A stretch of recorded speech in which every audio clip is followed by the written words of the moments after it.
morning, everyone. Look at this. You know what this is?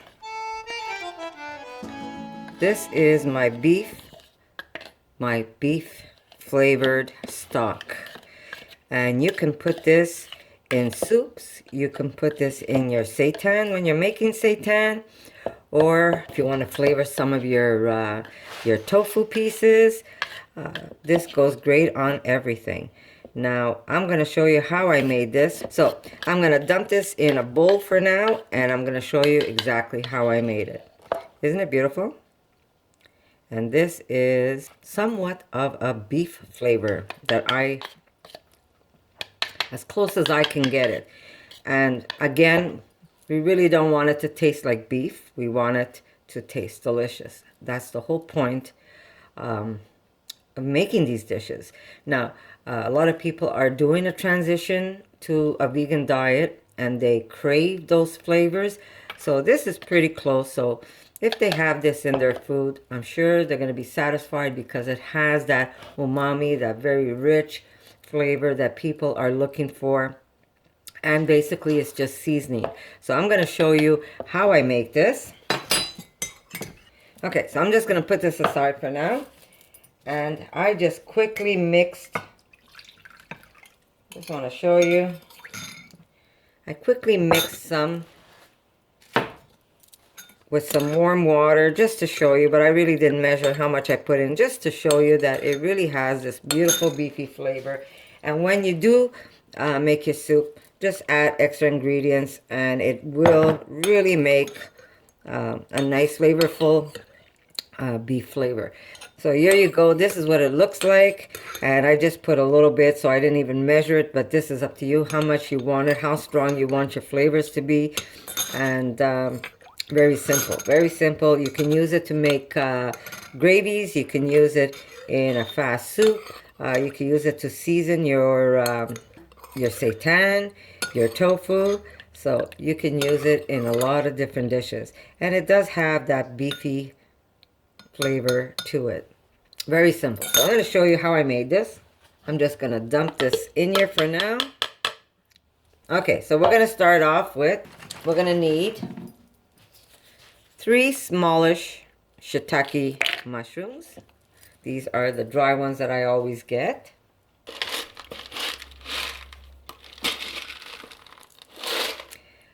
I've got about maybe 4, because 2 of them are small, 4 of the allspice balls. That's going to go in. We have 1 and about half of garlic salt. We're going to do 1 and a half onion salt. Not onion salt, onion flakes. I guess you could use the salt. If you don't have the flakes, I guess you could use the salt. We're going to put 1 teaspoon of paprika, a half a teaspoon of mustard seeds. We're going to put a little bit of salt, not too much. Mind you, it doesn't really matter because when you're making soup, you're going to be adding more salt anyhow, and this will preserve everything. So we're going to put about, let's see, is it a teaspoon?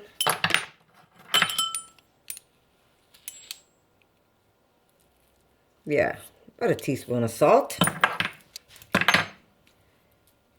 Okay, and then I'm going to show you something.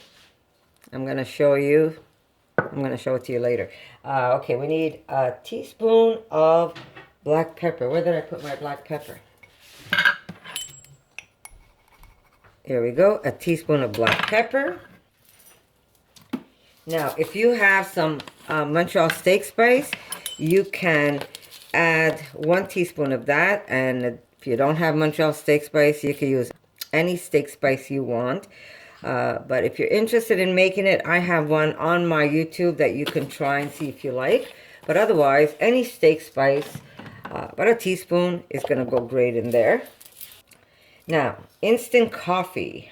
We're going to need 1, 2, 3, instant coffee, and now that could be decaffeinated. If you're worried about caffeine, you could use decaffeinated. And a half teaspoon of cacao.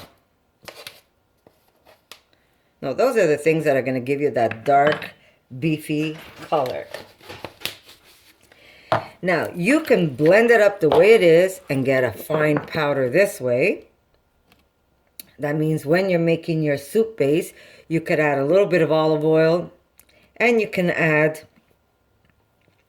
a little bit of soy sauce in your soup pot, or you can add the olive oil and the soy sauce right into the mixture, and it gets dark that way. So you have the option without the oil, with the oil. Now it's still dry to touch because these are all spices. So it's still good. You don't have to worry about it getting wet and turning into a liquid mess.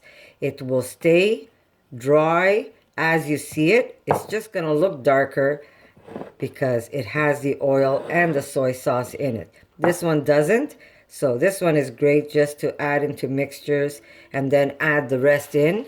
Or again, you can have it already prepared for you. But you always end up using a little extra oil anyhow when you're making a soup or if you're making a dish. So if you want to go the easy route, leave it without the oil and leave it without the soy and just leave your mixture dry like this and use it as you need it. And it's that simple. You just take it and put as much as you want in your water and you're going to have that beautiful, beautiful, there you go. Look at it. Look how beautiful that is. And then you can add also, as you're making soups, you can add things like thyme and make a nice little soup bowl. And it's very, very simple. The whole thing is that you want those flavors, those dark, rich flavors, and that's what you're gonna get by using this. Now I'm gonna just blend this up for you guys.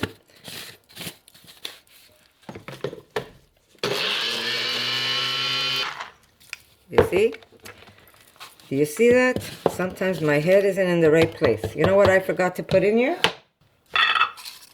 1, 2 bay leaves. Now you want those dry because you want to be able to blend those up. So you do need 2 bay leaves.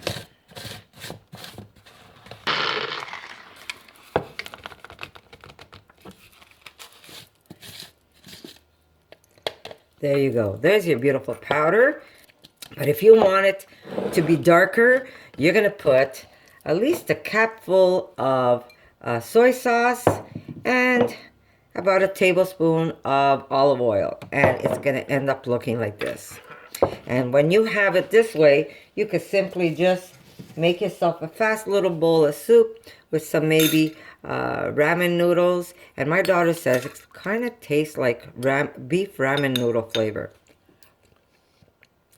It kind of does. It really is nice. Now, obviously, you're going to need more salt.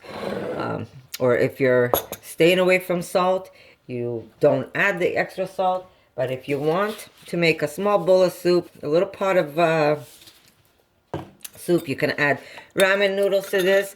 And it is simply delicious. So there's your beef flavored stock.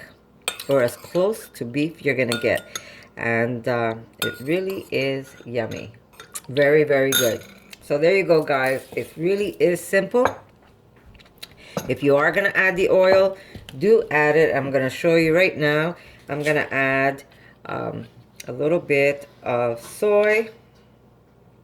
Maybe I should measure this for you. Now, this is a small batch. And why do I make small batches? I make small batches because if by chance you're not crazy with the mixture, then you haven't wasted all this stuff, right? And if you do like the flavors, then you simply, there you go, just a little under a half a teaspoon of soy. So like I said, if you're not crazy about the mixture, you're not throwing away so much stuff. But if you like it, then go ahead and double your batch the way I've done it. I've doubled, now I've tripled, quadrupled here.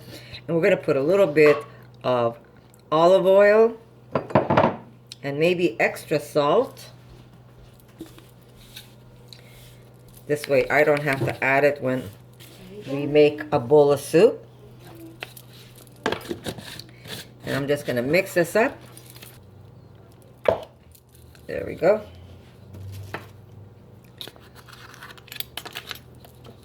And just scrape off the side because I'm sure some of the liquid was stuck to the side of your... And there is your seasoned with oil and soy sauce. Now this really has a beefy smell to it. But if you're worried about putting the oil, don't put it. Leave it dry like this one. And just add your soy and your olive oil to your soup mix or whatever you're using it. Let it be a piece of tofu or let it be some mushrooms that you want to fry up and give it that flavor.